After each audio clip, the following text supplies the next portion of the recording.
Financial reporting mechanics. Here are the sections that we will go over. Financial statements are the end products of a process for recording the business transactions of a company. This reading is targeted towards a user rather than a preparer of financial reports.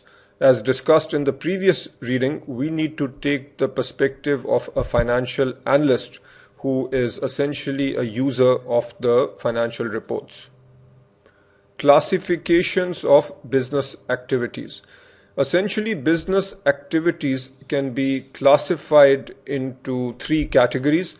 Operating activities are activities that are part of the day-to-day business operations of the company. Examples of operating activities include sales of goods and services, the cost associated with providing goods and services, short-term assets and liabilities which are directly related to operating activities.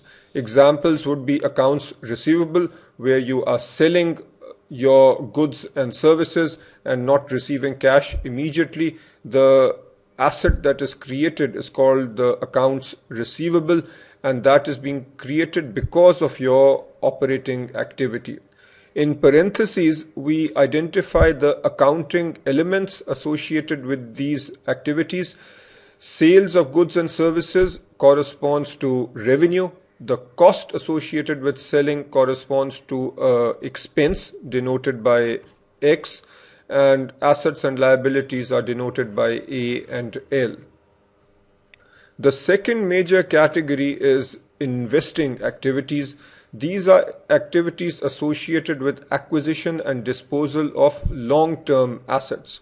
Examples include the purchase or sale of property, plant and equipment, or the purchase or sale of other entities' equity and debt instrument. This means that if you are company X and you make an investment in company Y by buying shares of company Y or by investing in a bond issued by company Y, then this is shown as an investment. The third category is financing activities. These are activities related to obtaining or repaying capital. They are two broad ways in which a company can finance itself, either through debt or equity. The issuance or repurchase of a company's own preferred or common stock would be an example of a financing activity, and the accounting element here is E for owner's equity. Notice that when we repurchase our own stock, that is a financing activity, versus purchasing the stock of another company is classified as a investing activity.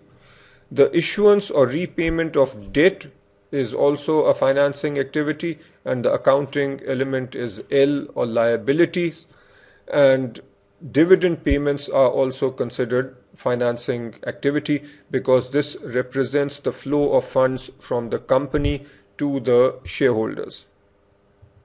Accounts and financial statements. We have talked about the five major accounting elements: assets, liabilities, owner's equity, revenue, and expenses. The assets are the economic resources of the company. Liabilities are the creditor's claims on the resources of a company, or you can think of liabilities as a future obligation. Owner's equity is the residual claim on those resources. So as we'll see later, owner's equity is equal to the assets minus the liabilities. Revenues are inflows of economic resources. So when a company sells goods and services, the money that flows in is revenue. Expenses are outflows of economic resources, or even an increase in liability is considered an expense. Accounts are subclassification within financial statement elements. So we've talked about the five financial statement elements. On this slide, we will talk about accounts, which are subclassifications.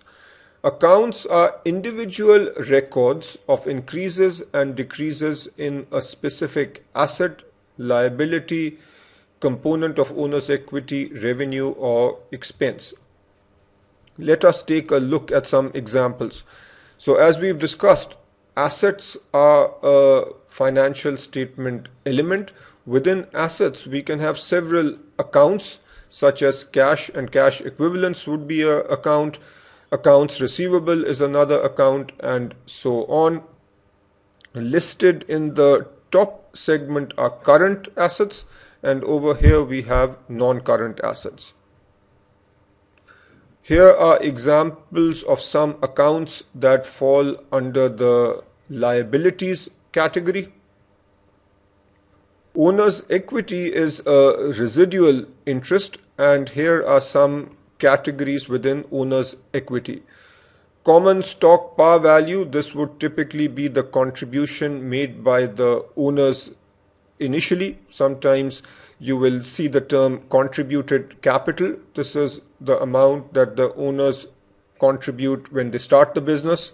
Additional paid in capital is the additional amount of money that owners might contribute later.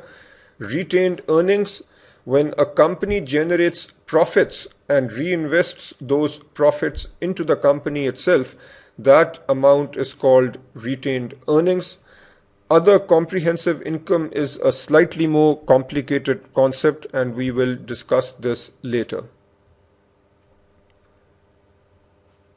Revenue.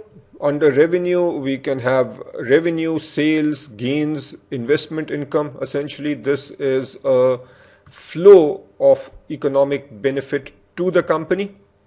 And here are examples of expense-related accounts. Let us now talk about accounting equations.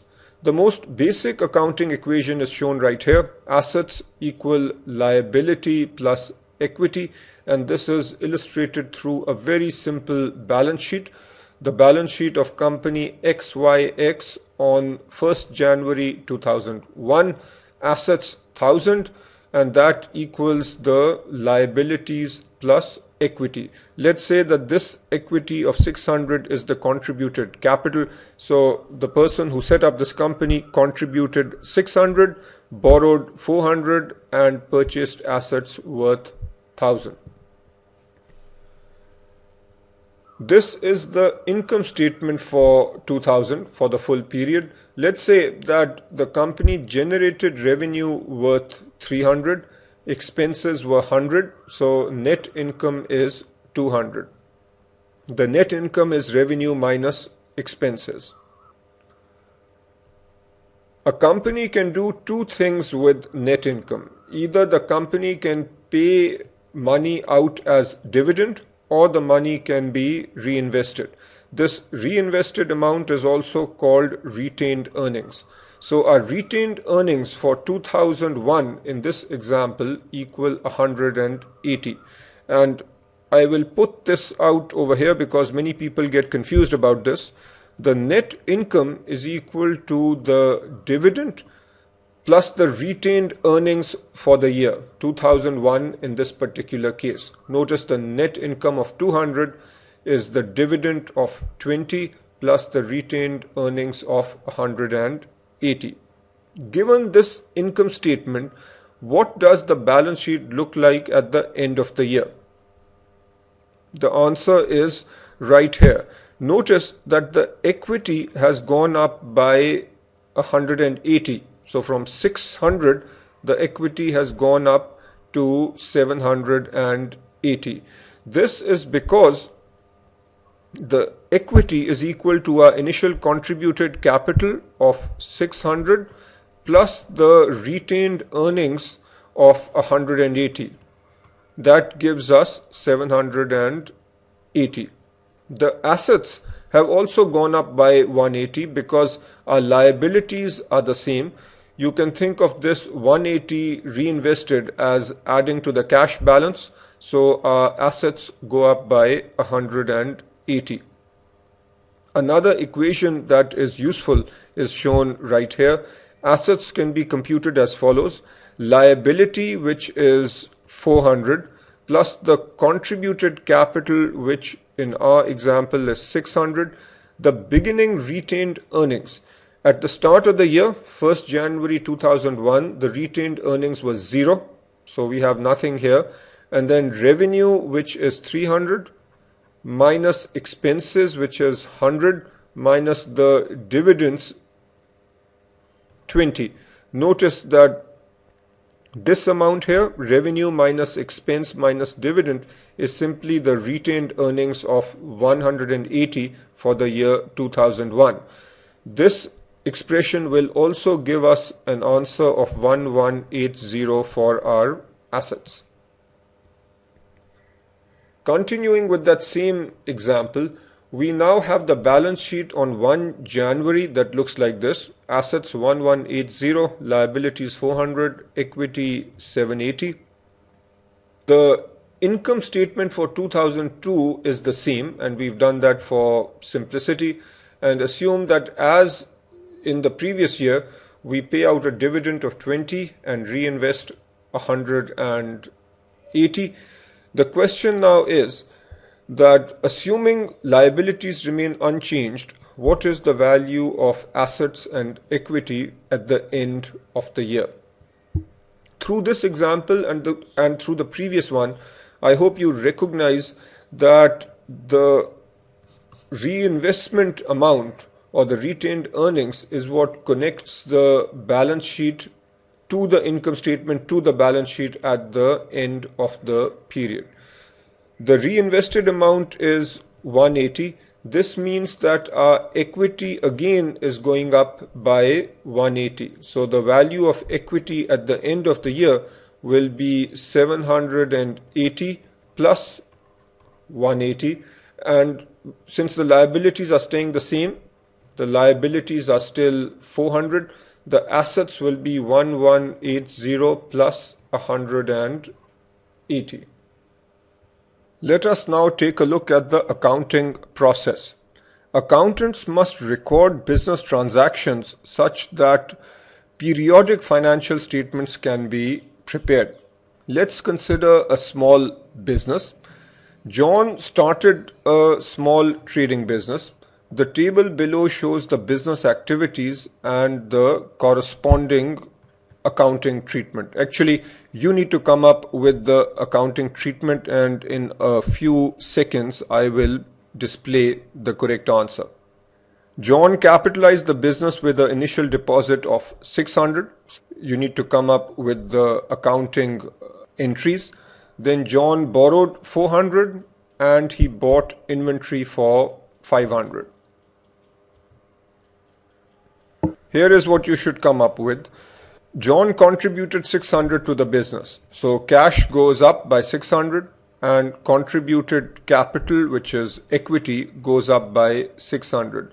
Note that with all these expressions, the basic accounting equation needs to hold true. In this scenario, the assets go up by 600 and the contributed capital, which is equity, goes up by 600, so the accounting equation balances. Then John borrows 400. Here cash goes up by 400, which is an asset, and debt, which is a liability, goes up by 400. So again we have the accounting equation balancing. And then John buys inventory for 500. Here cash goes down and inventory, which is another asset, goes up. So again the accounting equation remains in balance. What does the balance sheet look like at the end of 3rd January? Notice that we can take this accounting treatment and use the information provided here to create a balance sheet. Let's look at our assets. The assets that we have talked about here are cash and inventory. So let's look at what happens to cash. Cash up by 600, then up by 400, that's 1000, and then down by 500. So cash at the end of 3rd January is 500. Inventory up by 500, so our inventory amount is 500. Total assets 1000. contributed capital or equity, that is 600, and debt is 400, that's a liability. Notice that debt and equity also add up to 1000. John sells his inventory on 20th January for 500. This was $500 worth of inventory. So what are the accounting transactions for that? Plus he pays rent. You need to show the accounting transaction for this also. Here are the answers. When he sells inventory for 700, cash goes up by 700. And since this is revenue, the revenue account also goes up by 700. The revenue connects directly with equity. When revenue goes up, that means equity is up. We also need to show inventory and cost of goods sold. Inventory goes down by 500 because that is what we are selling, and the cost of goods sold, which is an expense, goes up by 500. On 30th January, he pays the rent expense of 200. So cash, which is an asset, goes down. Rent expense goes up by 200. Notice that for every business transaction, we have two accounting entries. That's why this is called the double entry accounting system. You need to now show the income statement and balance sheet for 31st January. The income statement obviously is for the full month of January. On the income statement, we first show our revenue, which is 700. The cost of goods sold, which is the 500 worth of inventory. So cost of goods sold is 500 and your rent expense is 200. So in this simple example, the net income is 0. There obviously will not be any retained earnings or dividends in this simple example. What does the balance sheet look like? At the start of the month, we had 500 in cash and 500 in inventory, but at the end of the month, we have cash worth 1000. The reason is we sold 500 inventory for 700 in cash, and then we paid out rent worth 200. So that means 500 cash added to the original 500 gives us cash of 1000. The liability or debt will remain the same, which was 400. And since we don't have any retained earnings, equity remains the same at 600. So notice that no profit was made in this month and no other money was contributed or taken away from the business. Hence, the equity remains the same. Through these examples, we have demonstrated the link between the balance sheet and the income statement. The cash flow statement can be created using the income statement and the balance sheet. This will be covered later in the course. Accruals and valuation adjustments. Accrual accounting requires that revenue be recorded when earned and expenses be recorded when incurred, irrespective of when related cash movements occur.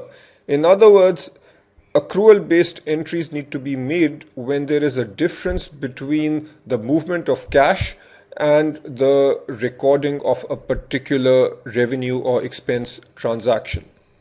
So there are two possible scenarios. One is where cash movement happens prior to accounting recognition, and the other scenario is where cash movement happens after accounting recognition. Let's go back to John's simple trading business. Let us say that in the month of February, John receives an order and the customer pays him $100 cash for a shipment that will happen in the next month. So how must this be recorded? $100 cash has been received. That's an asset. So cash goes up. But the product has not been delivered. So clearly revenue cannot be booked. What needs to happen instead is we create a liability called unearned revenue, and this liability amount also goes up by 100. This is a liability because John is under obligation to fulfill this order next month. Next month, when the order is fulfilled, then adjusting entry will be made where the unearned revenue is reduced and revenue, which essentially impacts equity, is increased. Notice that our accounting equation balances because we have assets equals liabilities plus equity. With our initial entry, the assets go up and unearned revenue, which is a liability, goes up. The adjusting entry involves reducing the liability and increasing equity. We can also have a prepaid expense situation. Let's say that in February, John pays rent on the 1st. This is rent for the entire month. So when the cash payment is made, cash goes down by 100, so that's an asset. But the expense has not been incurred yet because the expense will be incurred over the full month. So we record cash down, so asset down 100, and we create an account called a prepaid expense. This is also a asset. Prepaid expense goes up. So notice we have one asset coming down and another asset going up. At the end of the month, when the expense has actually been incurred, then we reduce the prepaid expense and increase our X or rent expense account. Increase in rent expense is actually the same as a reduction in equity. So equity down, asset down, again our accounting equation balances. Moving now to the other scenario where cash movement happens after accounting recognition. Here you can have a situation called unbilled or accrued revenue. Let's say John makes a sale where he delivers the product and he will receive money next month. Here he creates an entry called accounts receivable. Since he has shipped the product and he knows he will get money next month, he can record revenue. So revenue goes up and accounts receivable, which is an asset, also goes up. Notice he's not getting cash, so cash doesn't go up, but he has a receivable, which is an asset, that goes up. Next month or next period, when he gets the money, then accounts receivable comes down, so asset down, and cash, which is another asset, goes up. So again, notice that our accounting equation balances. Accrued expenses, this is where John incurs the expense over a given period. So for example, let's say that he did not pay his employee for the month of Feb, but the employee worked throughout the month, so John owes the employee some money. The expense has been accrued and it needs to be recorded. So the initial entry would be to record the expense. So there would be a wage expense which goes up, and then the liability would be a wage payable or a salary payable, which also goes up. Next month, when John makes the payment, then the wage payable will come down and cash, which is an asset, will also come down. So you need to remember these four items: unearned revenue, unbilled or accrued revenue, prepaid expense, and accrued expense.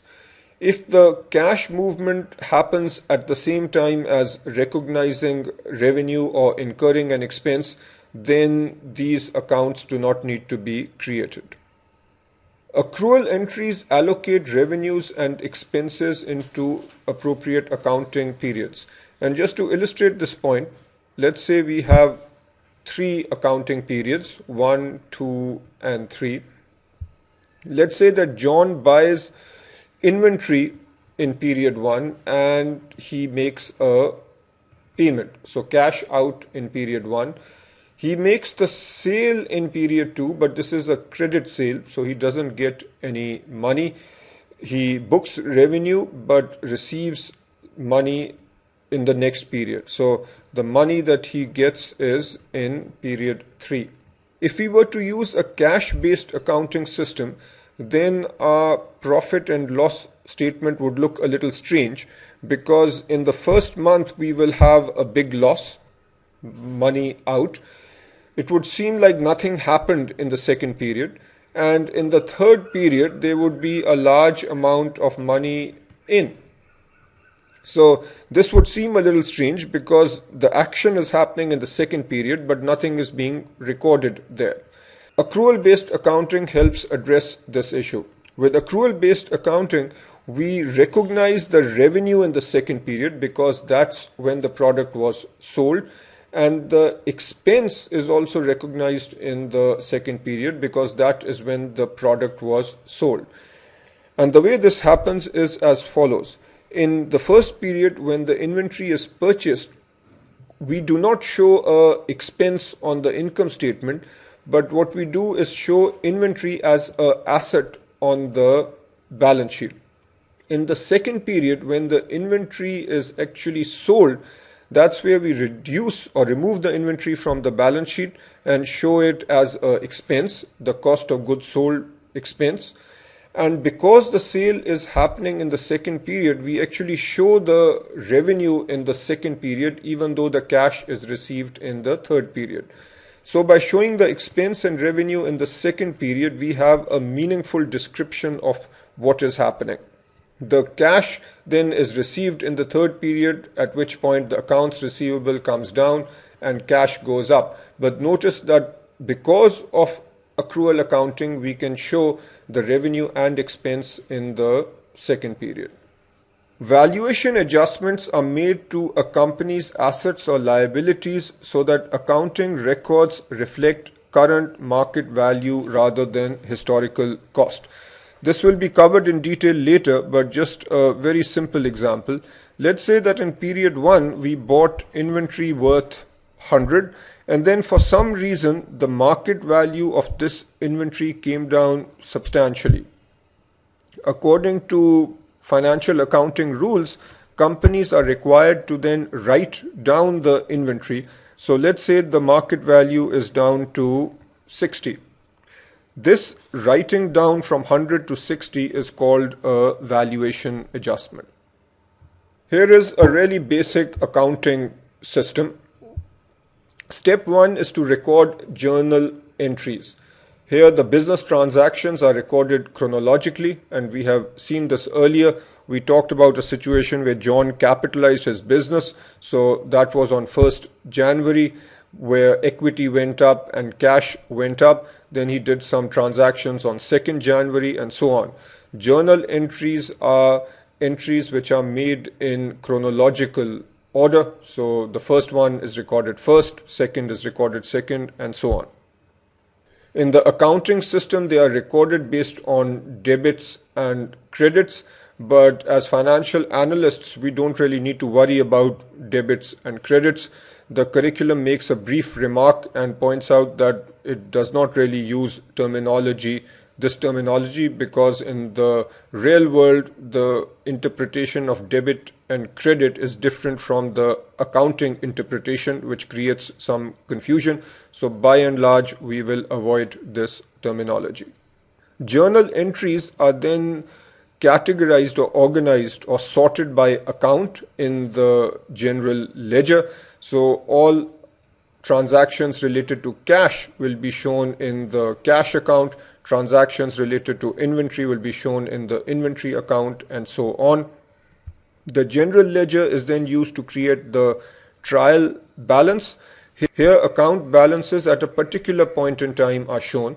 So you might have the account balance on 31st January, and if we are talking about the cash account, then we would only show the cash balance on 31st January. The same is done for all accounts. In case adjustments are needed, that is done over here, and then we have a adjusted trial balance. The adjusted trial balance is then used to create the financial statements. And as you can see, if our financial statements are being created on 31st January, then we can simply take the account information from here. So the cash balance, inventory balance, property, plant and equipment balance, and so on to create our financial statements. Using financial statements in security analysis. This picture has been reproduced from the earlier reading.